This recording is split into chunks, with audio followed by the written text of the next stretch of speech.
പരിശുദ്ധ റമദാനിന്റെ വളരെ മഹത്വമുള്ള ഒരു ദിവസത്തിൽ ഏറ്റവും മഹത്വമുള്ള ഒരു സമയത്താണ് ഒരുമിച്ച് കൂടിയിരിക്കുന്നത്. അല്ലാഹു തആല നാം ഇവിടെ ഒരുമിച്ച് കൂടിയത് സ്വീകരിക്കുമാറാവട്ടെ. പരിശുദ്ധ റമദാൻ എന്ന് പറയുന്നത് വളരെ മഹത്വമുള്ള ഒരു മാസമാണ്. പരിശുദ്ധ റമദാനിന്റെ മഹത്വത്തെക്കുറിച്ച് പരിശുദ്ധ ഖുർആൻ തന്നെ നമ്മെ ഓർമ്മപ്പെടുത്തുന്നത് ശഹ്റു റമദാനില്ലദീ ഉൻസില ഫീഹിൽ ഖുർആൻ. പരിശുദ്ധമായ റമദാൻ മാസം എന്ന് പറയുന്നത് ആ മാസത്തിലാണ് പരിശുദ്ധ ഖുർആൻ അവതരിച്ചിട്ടുള്ളത്. പരിശുദ്ധ ഖുർആനിന്റെ മഹത്വം ആണ് ഈ റമദാനിന് കൂടുതൽ മഹത്വം നൽകുന്നത്. പരിശുദ്ധ ഖുർആനുമായി ബന്ധപ്പെട്ട സർവ്വതിനും അല്ലാഹു സുബ്ഹാനഹു വ തആല മഹത്വം കൽപ്പിക്കുന്നുണ്ട്. നമുക്കറിയാം, പരിശുദ്ധ ഖുർആൻ നബി സല്ലല്ലാഹു അലൈഹി വസല്ലം തങ്ങൾക്ക് എത്തിച്ചു കൊടുത്തത് ബഹുമാനപ്പെട്ട ജിബ്രീൽ അലൈഹിസ്സലാത്തു വസ്സലാം. അതുകൊണ്ട് തന്നെ ജിബ്രീൽ അലൈഹിസ്സലാത്തു വസ്സലാം സയ്യിദുൽ മലായിക, മലക്കുകളുടെ നേതാവ് എന്നാണ് അറിയപ്പെടുന്നത്. ഈ പരിശുദ്ധ ഖുർആൻ അവതരിച്ചിട്ടുള്ളത് നബി സല്ലല്ലാഹു അലൈഹി വസല്ലം തങ്ങൾക്ക്. സല്ലല്ലാഹു അലൈഹി വസല്ലം തങ്ങൾ സയ്യിദുൽ മുർസലീൻ എന്ന് അറിയപ്പെടുന്ന മഹാവ്യക്തിത്വമാണ്.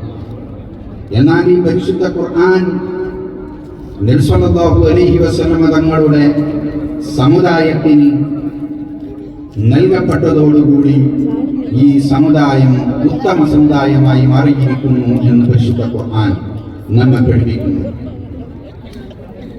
അതേപോലെ തന്നെ പരിശുദ്ധ ഖുർആൻ അവതരിച്ച മാസം റമദാൻ മാസമാണ്.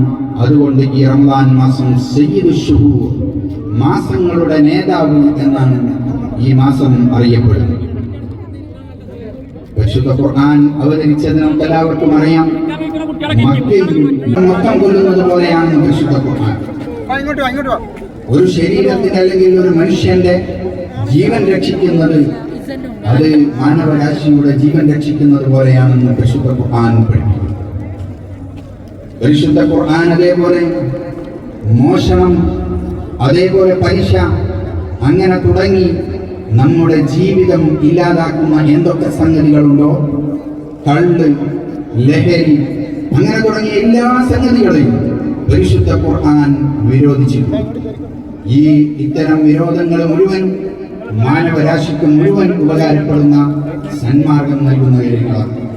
അതേപോലെ തന്നെ പരിശുദ്ധ ഖുർആനിൽ നമുക്ക് കാണാൻ കഴിയും, അല്ലാഹുവിനെ സംബന്ധിച്ച് പറയുന്നിടത്ത്, അല്ലാഹുവിനെ ആരാധനകൾ അർപ്പിക്കുന്നതിന്റെ രൂപങ്ങൾ പറയുന്നിടത്ത് അതിന്റെ കൂടെ പറയുന്ന ഒരു കാര്യമാണ് വബിൽ വാലിദൈനി ഇഹ്സാന, മാതാപിതാക്കൾക്ക് നന്മകൾ ധാരാളം ചെയ്യുക എന്ന് പറയുന്നു. അതേപോലെ തന്നെ വബിൽ വാലിദൈനി ഇഹ്സാന വദിൽ ഖുർബ വൽ യതാമ വൽ മസാകീൻ, പാവങ്ങൾക്കും അനാഥകർക്കും അതേപോലെ തന്നെ അഗതികൾക്കും അവർക്കൊക്കെയും നന്മകൾ നമ്മൾ ചെയ്യുക എന്നുള്ളതും പരിശുദ്ധ ഖുർആൻ നമ്മെ പഠിപ്പിച്ചതാണ്. അതേപോലെ പരിശുദ്ധ ഖുർആൻ പറഞ്ഞ മറ്റൊരു കാര്യമാണ് വലാ തസ്ഫികു ദിമാ, നിങ്ങൾ ചോര ചിന്താൻ പാടില്ല. അതേപോലെ പരിശുദ്ധ ഖുർആൻ വിലക്കിയ പല സംഗതികളുമുണ്ട്. ഇതെല്ലാം മാനവരാശിക്ക് തന്നെ സന്മാർഗം നൽകുന്ന പല കാര്യങ്ങളാണ്.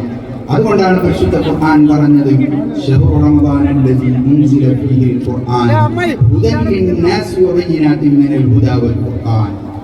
ഈ പരിശുദ്ധ ഖുർആൻ സത്യാസത്യങ്ങളെ വേർതിരിക്കുന്ന കാര്യങ്ങൾ അല്ലാഹു തആല നമ്മെ പഠിപ്പിക്കുന്നുണ്ട്. അങ്ങനെ പരിശുദ്ധ ഖുർആൻ എല്ലാവർക്കും മാനവരാശിക്കും മുഴുവൻ വലിയ ഒരു സന്മാർഗം നൽകുന്ന ഗ്രന്ഥമായിട്ടാണ് അല്ലാഹു തആല നൽകിയിട്ടുള്ളത്. അതുപോലെ തന്നെ പരിശുദ്ധ റമദാൻ മാനവരാശിക്ക് മുഴുവൻ